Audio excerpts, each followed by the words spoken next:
एक गांव में करण और सुरेश दो दोस्त रहते थे, मगर दोनों में काफ़ी डिफरेंस था। करण जहां एकदम गोरा और चालाक भी था और ऊपर से अमीर भी था, वहीं सुरेश एकदम काला कलोटा और ऊपर से सीधा साधा और हालात में गरीब भी बना दिया था। करण उसके कालेपन और गरीबी का बहुत मजाक उड़ाया करता था और करण को बीवी भी ऐसी मिली जो उसके घमंड को दुगना कर गई और उसने उसके कान बार बार के कि कैसे भी करके इस अपने गरीब काले दोस्त से पीछा छुड़ाओ। खुद तो एक अच्छे खासे मकान में रहते थे, वहीं सुरेश एक छोटे से मकान में अपनी पत्नी के साथ खुश रहने की कोशिश कर रहा था, लेकिन उसकी बीवी उसे खुश नहीं रहने देती थी।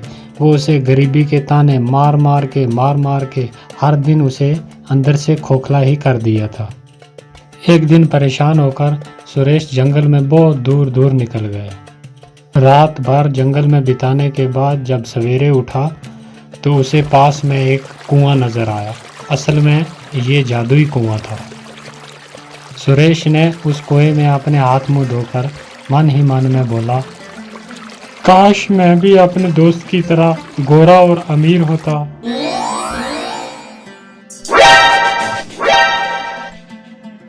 लगता है इन गांव वालों को पता चल गया कि मैं रात भर घर पर नहीं था, तभी ये ऐसे मुझे घूर घूर कर देख रहे। अरे आपके चेहरे को क्या हुआ? क्या हुआ? कुछ भी नहीं।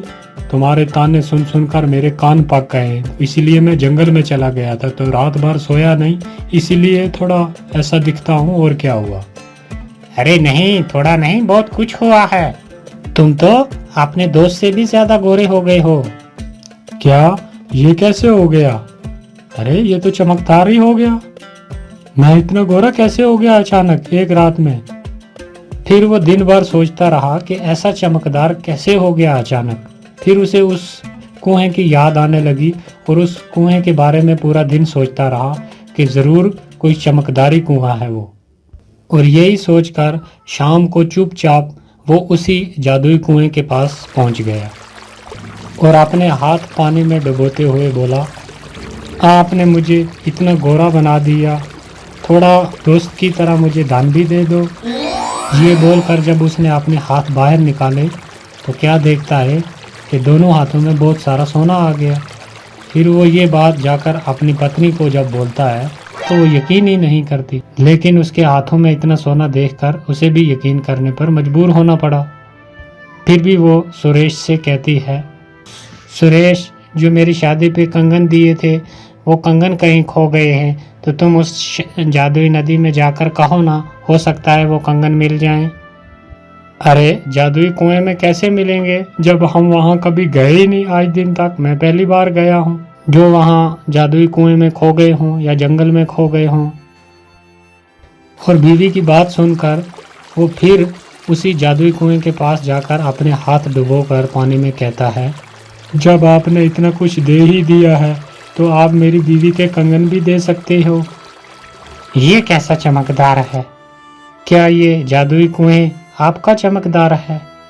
हाँ बिल्कुल, मैं एक जादुई कुआं हूँ और तुम्हें जो चाहिए, जब चाहिए, जितना चाहिए, अपने लिए और अपने दोस्तों के लिए जो भी मांगोगे तुम्हें फौरन मिल जाएगा। आप सच कह रहे हैं? जादुई कुएं क्या? हाँ, लेकिन एक बात याद रखना, तुम अपने लिए या अपने दोस्त के लिए जो भी मांगोगे उसका तुम्हें दुगना दे दिया जाएगा। इस बात को अच्छे से याद रखना।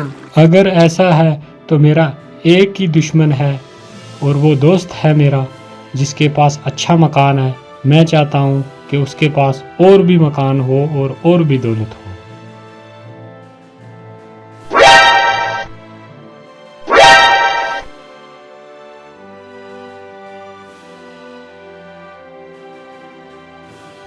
इतनी बड़ी उपलब्धि, इतना गोरा रंग और ये बड़ा मकान इसके पास आया कहाँ से?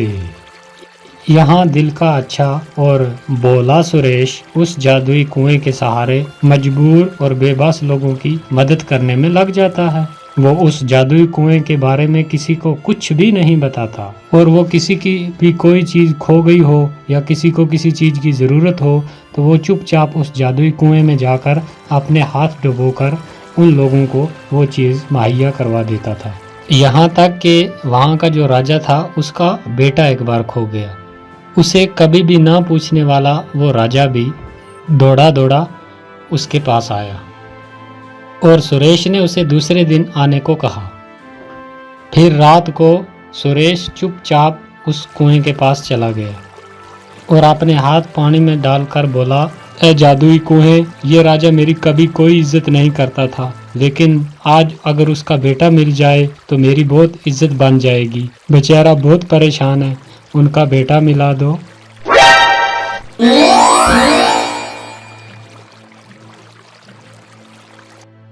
राजा का बेटा मिलने के बाद तो फखर से सुरेश की छाती चौड़ी हो जाती है और उसके चर्चे पूरे गांव में फैल जाते हैं। अब हर कोई उसे मदद मांगने के लिए पहुंच जाता है और सुरेश की चौड़ी छाती देखकर करण और उसकी बीवी बुरी तरीके से जल भुन जाते हैं। फिर एक दिन एक गांव के किसान की एक बकरी खो गई और वो बकरी किसान के बेटे को बहुत ज़्यादा प्यारी थी, जिसके दुख में वो बहुत बीमार पड़ जाता है। फिर दूसरे दिन वो किसान आता है सुरेश के पास और बोलता है कि मेरी बकरी खो गई है, जिसकी वजह से मेरा बेटा बीमार पड़ गया है, आप मेरी मदद कर दीजिए, मेरी वो बकरी ढूंढ कर ला दीजिए जिसकी वजह से मेरा बेटा बच जाएगा। और सुरेश उसकी ये बात सुनकर उसे हौसला देता है कि आप फिक्र मत करें, कल सुबह आपकी बकरी आपके पास पहुंच जाएगी।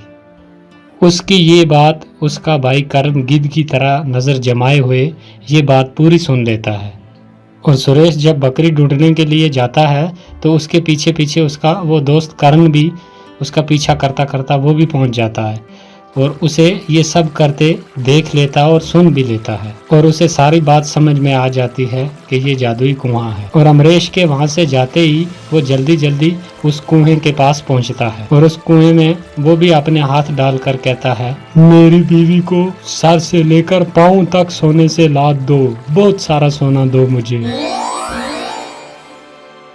धन्यवाद जादुई कुएं, अब मैं भी आपसे हर चीज मांग कर ले जाऊंगा। हाँ, मगर याद रहे, तुम अपने दुश्मन के लिए जो भी मांगोगे उसका तुम्हें दुगना मिलेगा। मैं भला अपने दोस्त या किसी दुश्मन के लिए क्यों मांगूंगा, मैं तो सारी जिंदगी अपने ही लिए मांगूंगा। हाँ। और घर पहुंचने पर जब उसकी बीवी उसके हाथ में इतने गहने देखती है वो तो खुशी से पागल ही हो जाती है।